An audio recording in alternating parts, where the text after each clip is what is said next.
Hoje é terça-feira, se hoje é terça-feira, é o dia do quadro Saúde da Gente.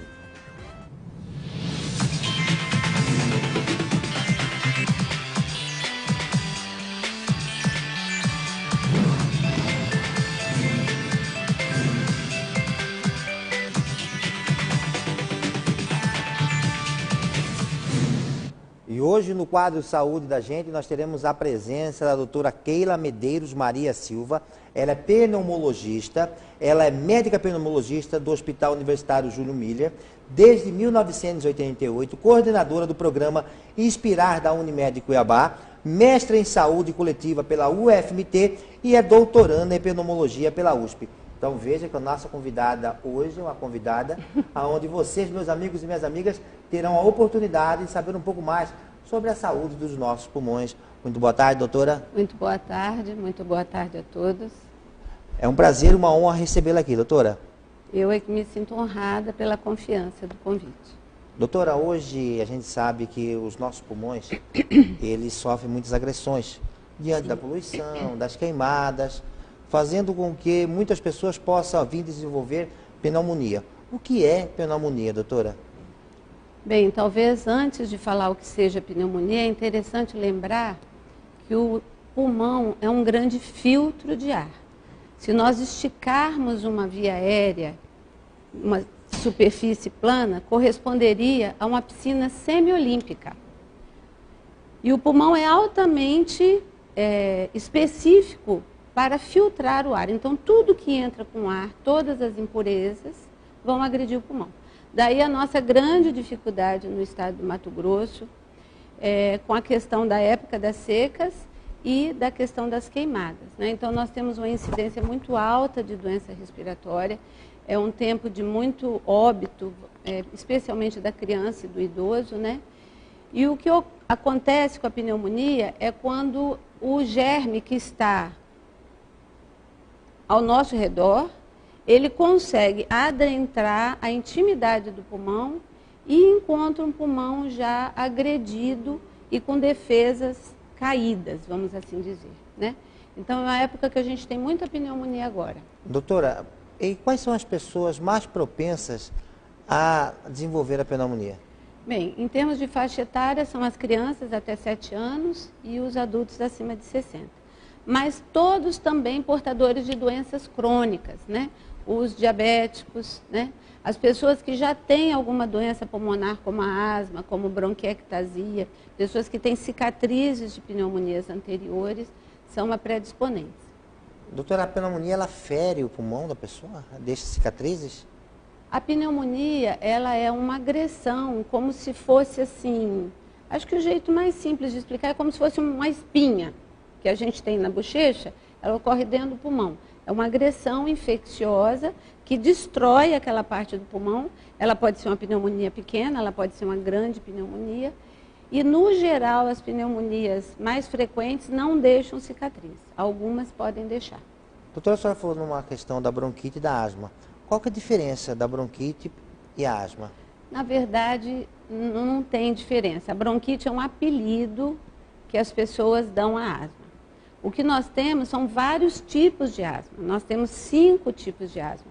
Nós temos a asma intermitente, que é aquela asma que você tem só quando você vai fazer exercício, correr, andar de bicicleta, criança, né? Você tem a asma crônica leve, a asma crônica moderada, a asma crônica grave e a asma de difícil controle, que ainda hoje no Brasil mata em torno de 5 pessoas por dia. É uma forma extremamente agressiva. Então, as pessoas costumam chamar de bronquite a forma de asma mais leve, né? E ela não dá importância em procurar atendimento médico para poder controlar o problema, não curar, porque a gente não fala em cura de asma, é igual a pressão alta, né? É uma doença crônica. Mas ela controlar o problema ainda na forma mais precoce. A pessoa ela é hereditária, ela nasce ou ela desenvolve com maus hábitos? A asma é predominantemente hereditária, de origem alérgica, né? E tem algumas formas que a gente chama de asma, por exemplo, a asma associada à obesidade. As pessoas que vão ganhando peso, especialmente no abdômen, vão desenvolvendo um processo inflamatório que cursa com chiado de peito e falta de ar, que com o emagrecimento desaparece, né? Uma outra forma também, que a gente pode chamar de asma, são as pessoas que têm refluxo gastroesofágico, né? Às vezes a única manifestação do refluxo é justamente falta de ar, chiado e tosse. E a pessoa nem percebe que tem o refluxo. Então a asma hereditária, alérgica, é o grande bloco, mas nós temos situações que acarretam esse tipo de sintoma. Meus amigos e minhas amigas, mande a sua pergunta para que nós possamos encaminhar a doutora Keila e assim ela possa te auxiliar, ajudar a você receber o atendimento adequado para que você possa tratar, se você tiver ou se você não está se sentindo bem nesse período de queimadas. Doutora, se fala muito dos males causados pelo cigarro. Sim. Nós poderíamos aprofundar as doenças, quais são as principais doenças, como que a pessoa pode evitar parar de fumar. Eu queria que a senhora desse uma explanação específica sobre o cigarro. Bem, antes disso, vale a pena lembrar que hoje no mundo existem cerca de 1 bilhão de fumantes no mundo. 1 bilhão. Nossa, um número muito alto. Esse 1 bilhão de fumantes no mundo acarreta a morte de 7 milhões de pessoas por ano, que corresponde à população da cidade de Londres. Isso morre no mundo anualmente decorrente do uso do cigarro. E isso gera um custo para a saúde mundial de 3 trilhões de dólares.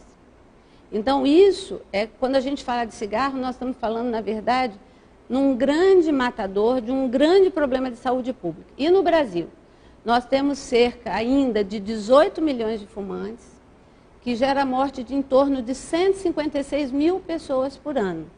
E um gasto de 57 bilhões de reais por ano por causa do tabaco, né?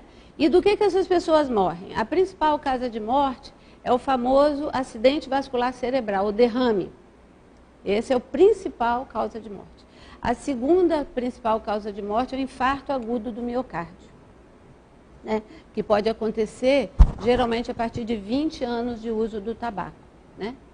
A terceira causa de morte são as doenças pulmonares, onde a gente tem principalmente o enfisema pulmonar, que é aquela doença que é tão subestimada, que a pessoa acha que está com falta de ar para subir uma escada, porque está gordinho, porque está mais velho, e no fim o cigarro está lá queimando e destruindo a estrutura pulmonar. E por fim nós temos todos os tumores, desde o famoso tumor de pulmão, que é um grande matador, porque as pessoas demoram a perceber sintomas, até câncer de lábio, câncer de língua, de garganta, de estômago, né? Câncer na corrente sanguínea. Então é dessa forma que as pessoas vão a óbito. Tudo derivado, causado pelo tabagismo. Causado pelo tabagismo. Doutora, aquelas pessoas que fumam, que se dizem fumantes passivos, né, que está perto Sim. de quem fuma, quais são os efeitos nessas pessoas? Então, tem 3 maneiras de se fumar. Primeiro, é diretamente, eu trago o cigarro. Segundo, é você ficar perto de quem usa, né?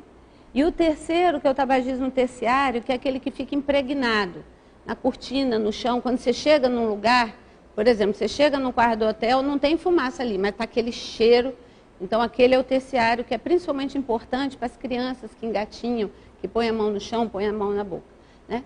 Mas falando a sua pergunta, que se refere ao tabagismo secundário, a pessoa que aspira a fumaça estando do meu lado, infelizmente, essa pessoa pode adoecer de todas as doenças do tabagismo primário, inclusive câncer de pulmão, todas as doenças.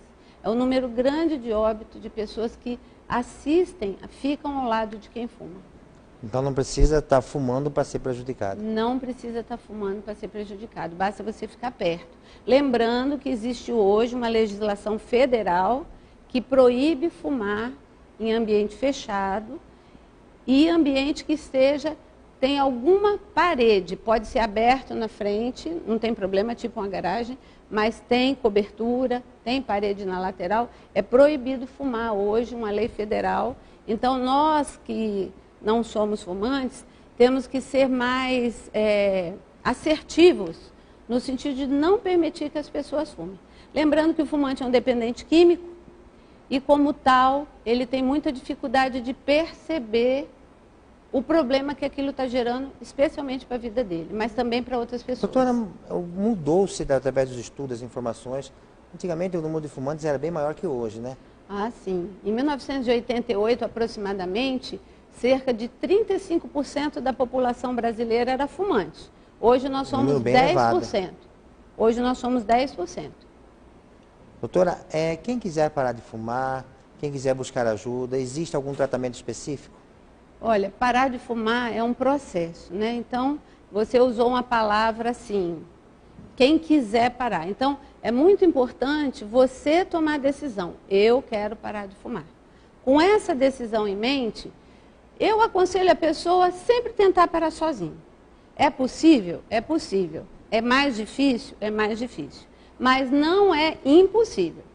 Agora, a pessoa que tentou parar sozinho e não conseguiu, nós temos programas de cessação nos postos de saúde da Prefeitura de Cuiabá.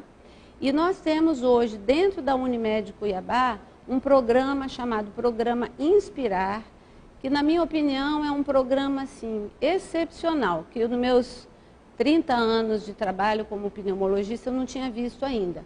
Que a Unimed está fornecendo medicação e fornecendo uma equipe multidisciplinar, com nutricionista, psicólogo, educador físico, né, médico clínico, e a pessoa é acompanhada durante diretamente 4 meses e de uma maneira menos frequente durante 12 meses. Auxiliando a pessoa mesmo no tratamento a parar com o tabagismo. Nós estamos com sucesso de 80% de cessação nos grupos da Unimed. Um número muito expressivo, né? A literatura, para você ter uma ideia, fala em 33% de sucesso depois de um ano. Nós estamos com 80% de sucesso depois de um ano. Doutora Keila, aqui tem algumas perguntas dos nossos espectadores. Eu quero pedir desculpa que não vai dar para encaminhar todas aqui no ar ao vivo a doutora, mas nós vamos repassar a doutora. Rafael, do bairro Jardim Eldorado, ele quer saber se as crises de tosse que ele tem é porque ele convive com a mãe dele que fuma muito. Oi, Rafael. Rafael, infelizmente, sim, porque você também é fumante. Então, o fumante tossir é natural. Muitas vezes as pessoas me procuram para parar de tossir fumando. Então, a gente faz todo um trabalho dela entender que não tem jeito. Você quer viver no mundo do Peter Pan, quer fumar e não tossir, quer fumar e não ter falta de ar. Não tem jeito, nós temos que cair no mundo real. O mundo real é, você tem que parar de fumar. E isso você vai ter que conversar com a sua mãe. O Ataí de Moraes, do Grande Cristo Rei, na cidade de Várzea Grande, ele quer saber qual o medicamento para a pessoa que tem bronquite, qual o tratamento? Bem, na verdade, essa resposta não é muito simples. O que eu te aconselho é você procurar um atendimento de preferência da pneumologia, que é um tratamento específico. Porque, como eu falei, tem 5 tipos de asma. Nós temos que ver onde você se enquadra e fatores relacionados, como o refluxo, e eu não mencionei a rinite, que é o nariz que entope, seca, sangra, que também predispõe ao chiado pulmonar. Então, com certeza, você precisa de ajuda médica e de preferência com pneumologista. Doutora Keila, eu quero lhe agradecer pela sua participação, muito obrigado. Se o tempo não corresse tão rápido, eu ia ficar com a senhora aqui o programa todo e mais tarde, porque as informações vindo da senhora, uma profissional do mais alto nível, muito obrigado. Eu agradeço a oportunidade e confesso que é empolgante. Eu também ficaria aqui o resto da tarde conversando com vocês, respondendo as perguntas. Muito obrigada. Muito obrigado. Meus amigos e minhas amigas, vocês observaram, assistiram essa belíssima entrevista com a doutora Keila.